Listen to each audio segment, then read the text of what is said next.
Imagine a farm where trees are integrated into the crops and are considered just as important as the annual crop, if not more important. An impossible scenario? Not with alley cropping. In this agroforestry practice, trees and crops are integrated into a farming operation to create a diversity of income sources. Alley cropping is broadly defined as planting rows of trees at a wide spacing, which creates alleyways where agricultural, forage, or horticultural crops can be produced. Alley cropping provides a variety of benefits to farmers. Dan Shepard has one of the oldest alley cropping practices in Missouri. Some of the benefits of alley cropping are we get annual income off the ground while the trees are getting established. Also, we see a lot of wildlife out here with the trees too. While these crops are growing, we see deer, turkey, quail utilizing this ground and the trees. Paul Smith implemented a 20-acre alley cropping practice in northwest Missouri near Claremont. I guess I was a little hesitant at first to plant trees. I wondered at times what maybe some of my farmer friends and neighbors would think of covering good bottom land with trees. My wife reminded me a few times that her father had spent his lifetime clearing this off, and now we're planting it back to trees. In 1999, we seeded this field to orchard grass and alfalfa. The first cutting this year produced about 3 tons per acre. I feel that I benefit from the alley cropping because we have a short-term benefit of the crops between the tree rows, and eventually my family or someone else will benefit from the tree crop. Frank Thomas started his oak and hay alley cropping practice just a couple of years ago. I first got interested in the agroforestry program about 3 years ago, at which time we set out these trees. Before that, this ground had been row cropped to the point that the erosion was pathetic. We had many ditches that you had to pick your spot to cross. Now, with the help of the seeding it down, with the trees on the contour program, we now have all of this erosion under control.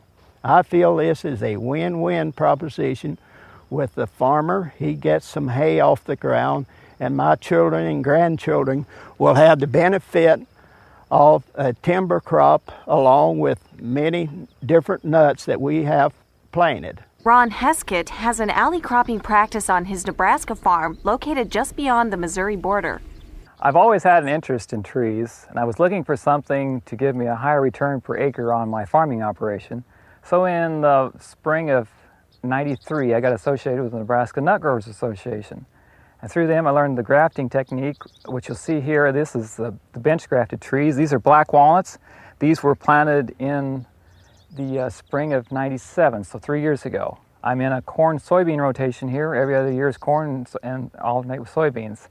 I'm in a 60-foot spacing between the rows. There's 30 feet between the trees. Since my main purpose at this point in time is the nuts off the trees to get the income right away, when the crowns of the trees begin to touch, I'm going to be eliminating every other tree within the row. Then I'm still going to maintain a 9-foot saw log at the bottom of each of the trees so that future generations can utilize the income off of the saw log. Larry Harper, agricultural journalist and operator of Harper Hill Farms near Butler, Missouri, has practiced agroforestry since the mid-1980s. Alley cropping has been a part of our agroforestry system here at Harper Hill Farm since the beginning, since 1985. We've grown corn, soybeans, wheat, Christmas trees. In fact, the corn behind me is an open pollinated variety that's colored corn. We get as much as $1 an ear for this. But probably the most profitable crop that we've grown over the years has been pumpkins. We've realized as much as $2,000 an acre for that crop. There are 4 benefits to alley cropping. First, the diversity enhances or adds income to your practice. Second, alley cropping improves crop production as trees contribute organic matter. Third, in alley cropping, trees create a windbreak that can protect crops. Finally, alley cropping provides conservation benefits. In order to receive the benefits you desire from an alley cropping practice, thought should go into the design.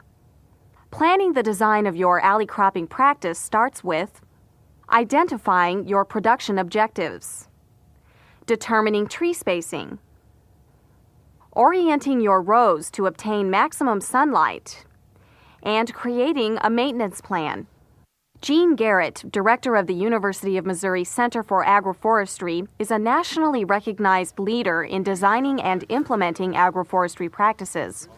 Dr. Garrett has helped Missouri producers implement alley cropping practices for more than 20 years. The design of an alley cropping practice begins with identifying your objectives. Are you implementing an alley cropping practice to grow timber, nuts, or other products? For erosion control, or to provide more wildlife habitat? Your objectives will determine how you plan your alley cropping practice. Tree spacing is critical. If you want to use trees to control erosion, trees within the rows need to be close together for a more immediate effect. Trees grown for timber may also benefit from closer spacing, so they grow straight with less branching. However, for the best nut production, plant trees on a wide spacing. This allows for the development of a full, broad crown. How closely you plant these rows of trees will be determined by the crop you want to plant in the alley. If you want to grow a sun-dependent crop or forage, you need wider spacing because as the trees grow, the crowns get larger and begin to shade the alley. The more narrow the alley, the faster the tree canopy will close over it, creating shade. Once the alleys are fully shaded, you may have to shift to a more shade-tolerant crop or forage. Your equipment may also dictate the widths of your alleys. You will want to make full passes up and down the alleys during planting and harvesting. For example, if you have a 12-foot wide planter, your rows should be in increments of 12 feet. Alleys of 48 to 60 feet are not uncommon when using this size equipment. Another factor to consider is orientation of the rows. That is, what direction do they run? To take full advantage of the sunlight, usually east-west is most desirable. However, if you have hilly land, planting on the contour will help prevent erosion. Trees will also require some maintenance. The most obvious is weed control, especially in the establishment stages to give the seedlings a better chance to compete. This is most commonly done using an herbicide around the tree base before the buds break dormancy in the spring. Next is fertilization. If you are growing your trees to produce nuts such as walnut and pecans, then fertilization is a very important part of the maintenance process. If you are growing trees for timber production, it may be less important, but can still be very beneficial. Pruning is another maintenance consideration. When pruning for nut production, prune just high enough for your equipment to pass below the large crown. However, if you are growing trees for timber, you will need to prune to a greater height to produce a high-quality sawlog. Thinning may also be necessary. How much you thin the trees in an alley cropping practice varies with species, site conditions, and management objectives. However, since growing low-quality wood is not a goal in alley cropping, timely thinning is critical. Your crown's opened up. Once you have a design for your alley cropping practice, you need to decide on the tree species best suited for your objectives and for the site conditions on which they will be planted. Dusty Walter, technical training specialist at the University of Missouri Center for Agroforestry, works with landowners implementing agroforestry practices. When deciding on what trees to plant, ask yourself the following question. What trees do well in my area? Consider growing conditions, such as soil and climate, as well as the potential markets for your product. Ideally, the tree species you select should be marketable. This includes both the wood itself and other products, such as nuts or fruit, which would give you another source of income. The trees should also be compatible with the companion crop or forage you choose. Some trees produce growth-inhibiting chemicals, which affects what you can grow. It is also important that the trees be high quality and fast growing, or of such high value that a medium growing species is acceptable. Another consideration is the trees be deep rooted so that they don't compete with the crops or forage for moisture. Site tolerance, or how well a tree is suited to either a wet or dry site, needs to be taken into account. Ideally, the leaves should produce a light rather than a heavy shade. This will be especially important as the trees mature and the canopy closes. The lighter the shade that is produced, the longer you can grow crops or forages. And finally, you need to make sure that the trees are capable of providing the products you desire. For example, if you plan to grow trees for nut production, in most instances, you will be using grafted stock. If you desire nut products, such as walnuts and pecans, it may be necessary to graft your trees. Numerous cultivars of walnut and pecan are available that can guarantee high yields for the life of the trees you plant. This particular cultivar is quick crop cultivar. This is a bench graft, so my graft is down below the ground. The reason for doing this is I hope to someday have a 9-foot log here I can sell for lumber when it gets through with nut production. So this is the area your graft took place. Where you place the graft will depend on your objectives. Local resource professionals will be able to recommend cultivars for your area. If producing quality timber is your objective, it is important to understand the growth characteristics of the tree species you have chosen. Lonnie Messbarger is a resource forester with the Missouri Department of Conservation. He has worked with a number of landowners to implement their agroforestry practices. Tree species vary greatly in their growth response when planted in open conditions. For example, walnut trees planted in a single row get a lot of sunlight. This causes their branches to spread, creating a broad canopy. If nut production is your goal, then this is desirable, as more canopy equals more nuts. However, if your end product is a veneer or saw log, less light is desirable. With a lot of light, trees grown for timber production will require intensive pruning. So how can you control a tree's response to light if you want to produce a veneer or saw log? Some alley cropping practices are designed where trees of different species and less responsive to light are grown on either side of the desired species, creating a triple row of trees. The center tree is trained to produce a straighter, higher value log because the trees on either side produce enough shade as the center tree grows to prevent extensive branching. Choosing the correct trainer species is important because you do not want the outside trees to outgrow your center tree. If they do, they will provide too much shade. The short-term success of any alley cropping practice is determined by the combination of trees and crops planted.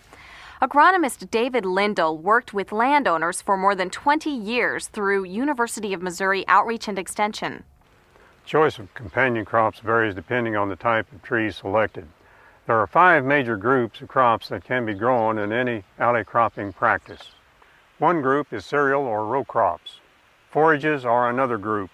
Specialty or medicinal crops are also grown. Horticultural crops are possible. Finally, you might consider biomass crops. Eventually, as trees mature in an alley cropping practice, the shade in the alley will increase.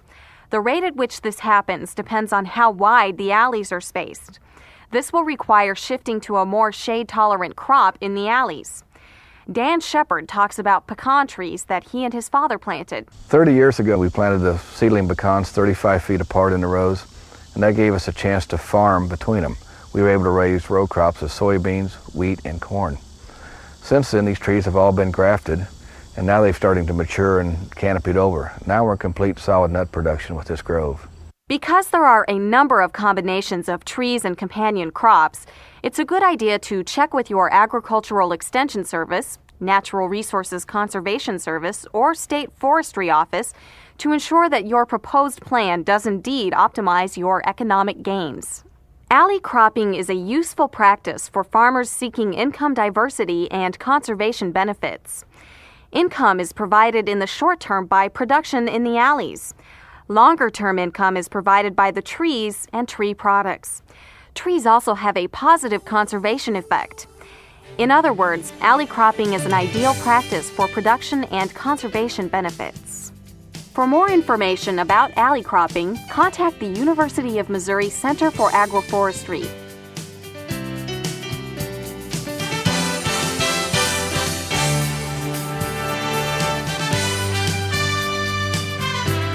Additional information is available from the National Agroforestry Center.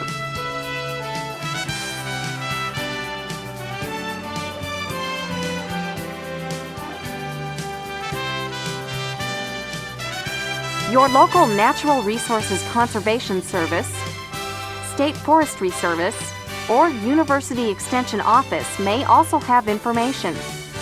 This video has been produced and funded by the University of Missouri Center for Agroforestry within the College of Agriculture, Food, and Natural Resources.